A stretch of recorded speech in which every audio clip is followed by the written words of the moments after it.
नमस्कार. परमपूज्य परम सद्गुरू भगवान श्री गजानन महाराज की जय. श्री गजानन चिंतामणी पोथी. लेखक पंचसाधन मार्गी भगवंत शास्त्री अघोर. वाचन पंचसाधन अनुयायी प्राध्यापिका मेधा दाते. अध्याय क्रमांक 12. नमस्कार असो श्रींना. प्रणाम परमपूज्यांना. नमन परम सद्गुरूंना त्रिवार वंदन करीत असे. जय जय गुरुवर्या कृपामूर्ती. तुम्ही प्रत्यक्ष मंगलमूर्ती. हरिहर ब्रह्माची तुम्ही कीर्ती. वंदन असो तुम्हास. नमन करता तुम्हास. मिळते ते हरिहर ब्रह्मास. तिघांच्या सर्व अवतारास नमन पोचते लगेच. दर्शन घेता पहा श्रींचे. दर्शन होत अखिल देवाचे. पूजन करता भावे श्रींचे. पूजन सर्व देवाचे. तिळमात्र न यात अर्थवाद. सत्य सत्य प्रत्येक शब्द. मनीच्या शंका होता बाद. सत्य प्रकाश देत पडत असे. येथे याच प्रकाशाची अत्यंत जरुरी आहे त्याची. तेव्हाच पुढच्या मार्गाची शक्यता आहे कळण्यास. यात जर शंका घ्यायला असाल तेथेच राहायला. अणुमात्र पुढे न सरकाल. खात्री मनी असू द्या. सिद्ध जे जे जाहले अनेकांनी ते अनुभवले. मीही ते लिहिले प्रामाणिकपणे सत्यही. गृहीत हे धरून झालं तरीच काही मिळालं ना तर फुकट पस्तवालं. म्हणून ही सूचना कळवण्यात आले असे श्रींना. साक्षात्काराच्या ज्या घटना दिव्य ज्ञान लाभले श्रींना ऐशा घटना घडलेल्या. श्रींनीच त्या प्रकट केल्या. पत्रामध्ये वर्णिल्या. पैशाकारास सांगितल्या पत्रामधून काही त्या 7 घटना त्या असून श्रींनी त्या लिहून शेवटी सूचना म्हणून मजकूर होता मोलाचा. मानवपुत्र ऐसे उल्लेखून स्वतःस घेतले म्हणून या पत्रात पहा श्रींनी शब्द मार्मिक वापरला. सूचना म्हणून पत्रातला खाली मजकूर जो होता लिहिला तो होता पहा सगळा पुढील प्रमाणे असेच. मानवपुत्राविषयी जसे जे जे पहा कळले तसे अक्षरातही बदल न करता तसे कळवले जात आहेच. श्री सद्गुरूंच्या पवित्र चरणाची साक्ष ठेवून या त्यांची सत्य प्रतिज्ञेवर तसेची जसेच्या तसे कळविले. वरील वचने भाष्य नसून केवळ भाषाच ती असून आणि ते या वचनांवरून स्पष्ट अगदी दिसेल. एका अक्षराविषयी शंका काढू नका. मुळीही मुद्दामच सारे काही कळवित आहे तुम्हाला. माझ्या अप्पर स्वरूपाखेरीज इतक्या स्पष्ट रीतीने आज कळवले जात आहे काज तुम्हालाच केवळ. याचे पहा कारण माझे अत्यंत प्रेम जाणं तुमच्यावरती असून म्हणून तुम्हा कळवले. हे राजगुह्य असून गुप्तच ठेवा म्हणून आज तुम्हा सत्य परिचय जाणं मानवपुत्राचा होत असे. अवजानंती माम मूढा मानुषीं तनुमाश्रितम. या वचनावर अत्यंत विश्वास ठेवा बिनदिक्कत. कारण हे अत्यद्भुत वचन पहा असेच. मानवबुद्धीस पहा तसे अतर्क अगदी पहा असे. परी अनुभवानेच तसे सिद्ध होणार आहे हे. श्रींचे पत्र असत अनमोल ठेवा अत्यंत. दिव्य देणगी लाभत श्रींच्या पहा भक्तास. रहस्याचे प्राकट्य जात श्री असे श्रींचे पत्र असत. पेशकारांचे करून निमित्त सर्वांसाठी ठेवा हा. भाष्य न करता पत्रात स्वहस्ते केवळ भाषाच लिहित. शंकांना जागा न ठेवीत विश्वास ठेवा बजावले. सहजगत्या या पत्रात घटना नमूद झाल्यास आता आध्यात्मिक मार्गात महत्त्व 7 अंकासह अद्याप ग्रह यावयाचे आहेत हे श्रींना होते माहीत. म्हणूनच राजगुह्य ठेवा गुप्त ऐसा श्रींचा आदेश. मुक्त हस्ताने गुरुकृपा चालू पहा ती असता गुरुमुष्टी शिल्लक पहा ठेवलेली असते ते. सर्व दर्शन घडविताना झिरझिरीत का होईना पडदा असतो पाहना ठेवलेला मुद्दाम. गुरुकृपेने उच्च अवस्थातीत उच्च अनुभूती येईल आपणास तेव्हा वाटेल उच्च आपण सर्वात. या भावनेने नकळत अहंकार असतो बळावत इथेच भक्त घसरत. गुरुमुष्टीही म्हणून प्रत्येकाने स्वतःचा उद्धार स्वतःच करावयाचा. भगवंताच्या या वचनाचा आधार देऊन श्रीवदत. श्री आपणा बजावित आम्ही कृपा केली असत जाणीव याची तुम्हा प्रत आहे ना हो चांगली. जे प्राप्त झाले आहे मात्र त्याला व्हावयाचे ठरवा पात्र. श्रींचे बोल सर्वत्र असती अत्यंत सूचक. ज्या परम महान भाग्याची प्राप्ती झाली दिव्यत्वाची निकटवर्तीयांनाही त्याची कल्पना येऊ दिली ना. आपल्या संकल्पपूर्तीस आधारभूत असणारे खास मानवाने अवलंबण्यास आवश्यक असलेली ऐशा साधक पंचकांनी श्रींनी रचना करून त्याची मुहूर्तमेढ कार्यारंभाची श्रींनी पहा गवली. 1944 सप्टेंबर 27 दसऱ्यास सकाळी 9च्या सुमारास उदक सोडले गुरुचरणी. श्रुतींचे पुनरुज्जीवन करीन ऐसा संकल्प सोडून त्याच दिवशी दुपारी जाणं साधक पंचमी लिहिले. सप्तश्लोकी धर्मादेश श्रींनी रचला पहा खास, वापरून कमीत कमी शब्दासं अत्युत्कृष्ट रचना ही. मानवाच्या कल्याणाचे प्रकट केले स्वरूप त्याचे, महत्तम साधन पंचकाचे वर्णन यात असेच. श्रींचे हे श्लोक 7 आहेत संस्कृत भाषेत, रचनेत कौशल्य असत सार आणले वेदांचे. संख्या श्लोकाची असे 7, यातही महान संकेत 7 अंकाचं महत्त्व असत, अनेक कारणे यापरत. श्रींचे हे श्लोक 7 जे मुळात असत संस्कृत, ते मी आणले मराठीत श्लोकात ओवी यापरी. निर्माण झाले जग ज्या क्षणी, तेव्हा ब्रह्मदेवाने युक्त जो 4 वेदांनी शाश्वत धर्म उपदेशला. सत्कर्म अध्यात्म म्हणजे काय, इच्छा जाणण्याची असेल सकल शास्त्र ग्रंथात प्रमाण, एकमेव असे श्रुती. अस्पष्ट कधी स्पष्ट असत, तत्वज्ञान विवेचन ग्रंथात, परिप्रमाण ग्रंथ सर्वात, महान ग्रंथ श्रुतीच.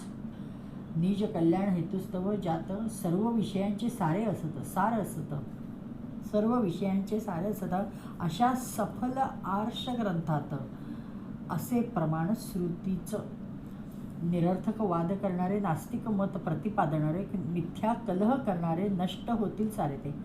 जे नास्तिक, वेदनिंदक, पाखंडी, वेददूषक, जे मिथ्याचार प्रवर्तक, नष्ट ते सारे होतील. यज्ञ दान तप कर्म स्वाध्याय आचरा धर्म हाच सनातन सत्य धर्म सांगितलेला श्रुतीने.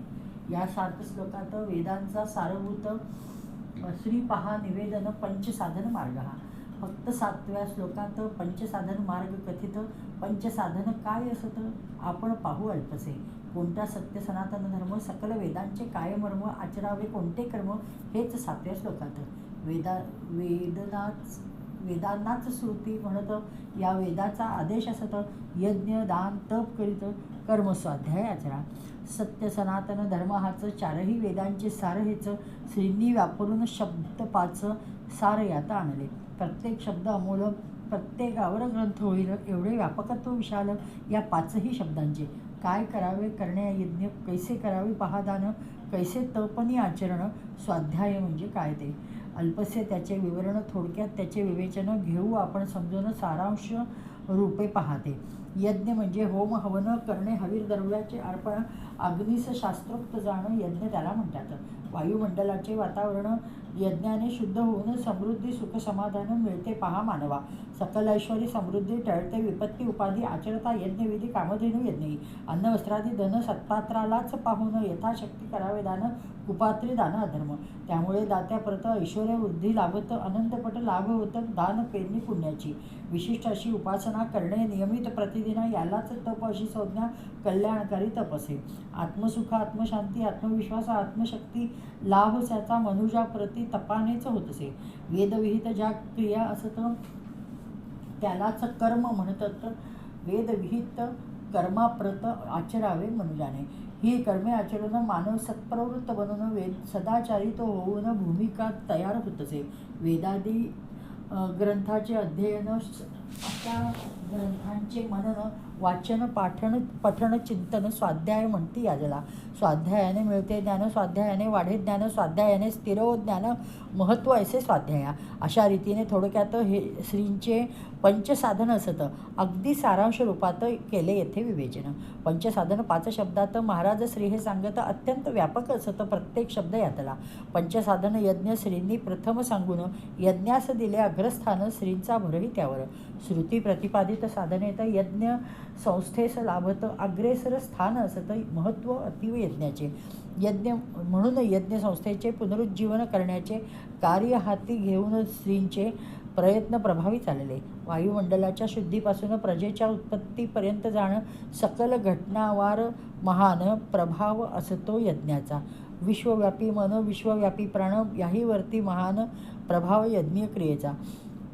ऋग्वेदास जो असे मान्य सर्वांसाठी सुटसुटीत यज्ञ, कालौघात तो बदलून विपरीत रूप आले. त्या सर्वसामान्य जनास अवघड झाले यज्ञ करण्याचं, म्हणूनच यज्ञकर्मास श्रींनी हाती घेतले. शास्त्रशुद्ध वेदप्रणीत महायज्ञ करण्यास करिता भक्त मंडळीस प्रवृत्त एकटे श्री ते पाहावो. यज्ञसंस्थेचे पुनरुज्जीवन श्रींनी पहा करून दुरळा सारा झाडून अग्नी सतेज केला तो. बिना नित्य अग्निहोत्र विधीचे कर्तव्य असे प्रत्येकाचे, म्हणूनच अग्निहोत्राचे विधी श्रींनी बनविले. बदलत्या काळास अनुसरून जगत कल्याण व्हावे म्हणून अग्निहोत्र उपासना योजना श्रींनी पहा सांगितली.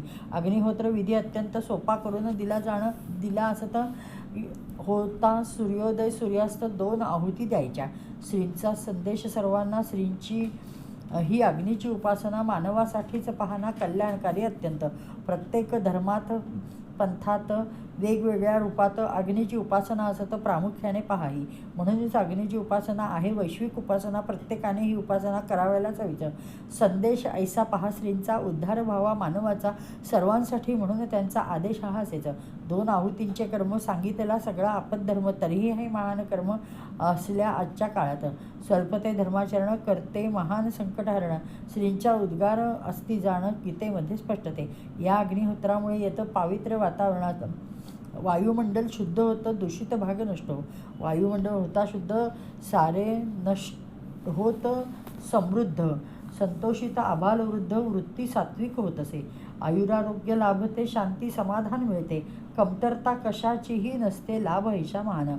होईल विश्वाचे कल्याण, विश्वात लाभेल समाधान. विश्वात समृद्धी होऊन वैश्विक आनंद उसळेल.